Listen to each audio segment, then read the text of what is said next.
Hey, welcome, friends and family. Excited to be here with you this Monday morning. And as a team on Mondays, we meet and we go over a book a quarter together. And this is more for our leadership team.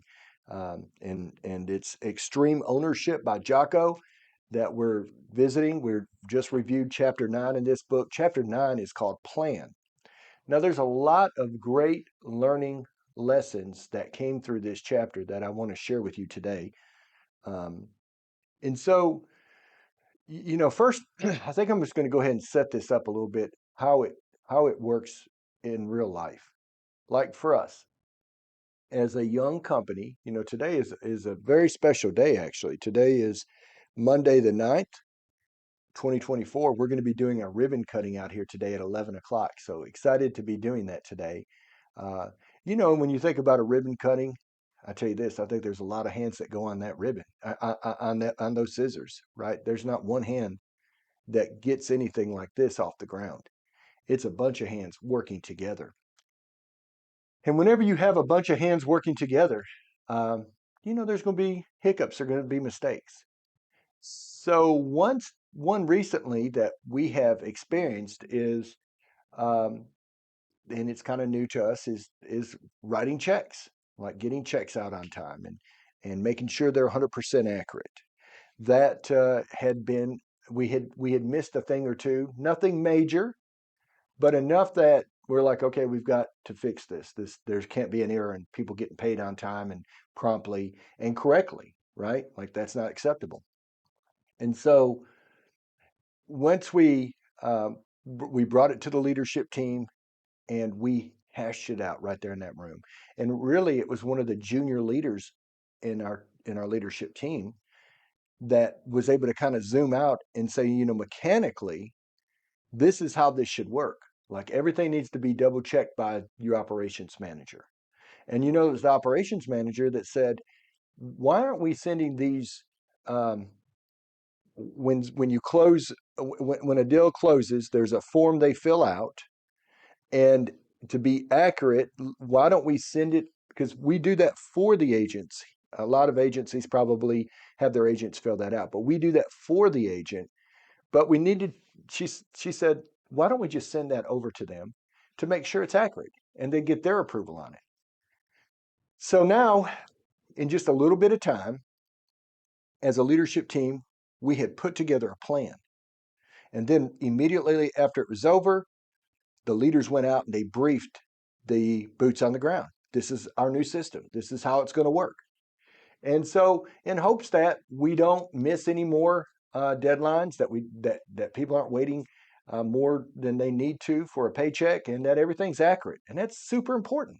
And I was just so glad to see this team come together, work out a plan, simplify it, clarify it, simplify it, and then bring it to the boots on the ground team members, explain it to them, and now we're going to sit back and hopefully we don't have any more issues, that it just kind of works itself through. That's what Jacko was talking about. Jacko was talking about plan, putting a plan together. And he said, as a Navy SEAL, a lot of times these plans were extensive. Like, you were going to, he actually gave a story where somebody had been kidnapped. One of the Iraqi police officer's son had been kidnapped. These are bad dudes. They put a ransom out there for $50,000 if they wanted to get the kid back.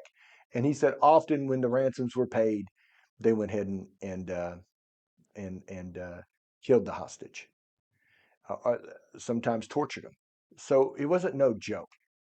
And so they put a plan together. They put a plan together with the thoughts that there might be IEDs in the field to get to these people.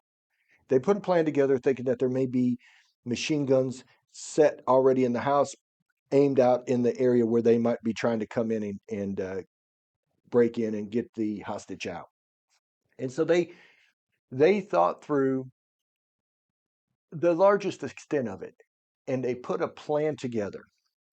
And then they briefed the Navy SEALs on this. They briefed them, and so the brief, he said, is super important. The brief doesn't need to be extremely long.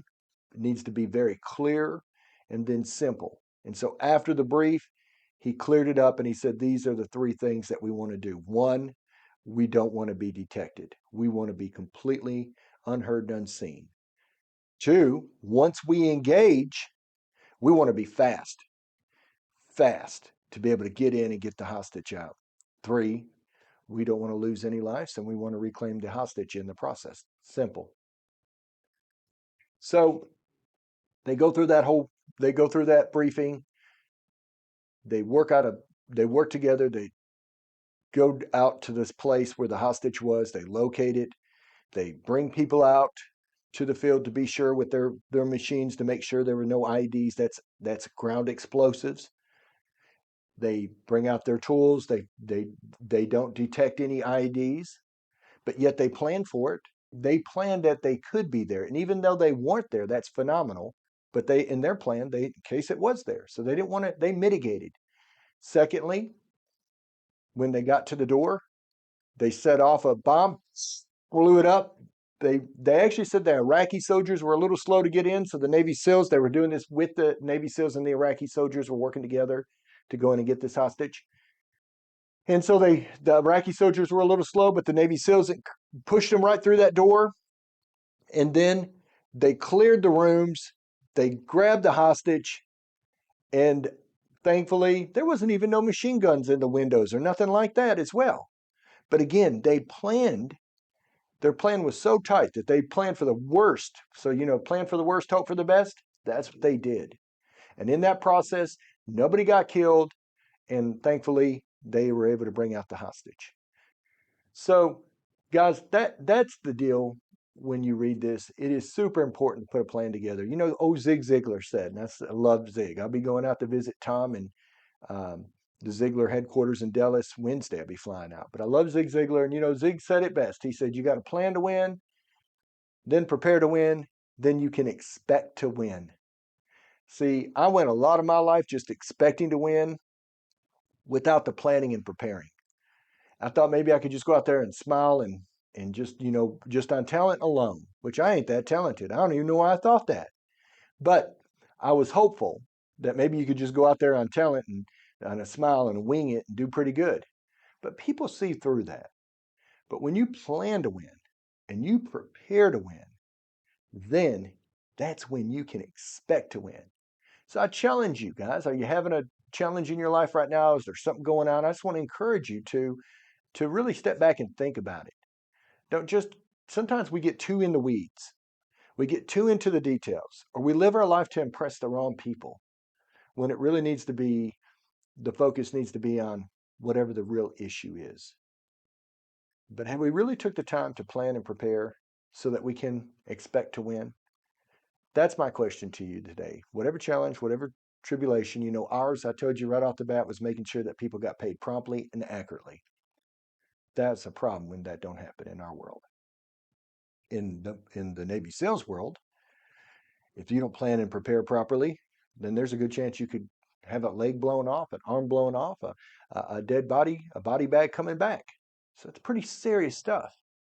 I don't know if yours is that serious, but I guarantee you that if it should be serious enough, and if you want to fix it, that you take the time to plan, prepare, and then expect to win. I appreciate y'all very much. Hope you have a great rest of your week. Thank you.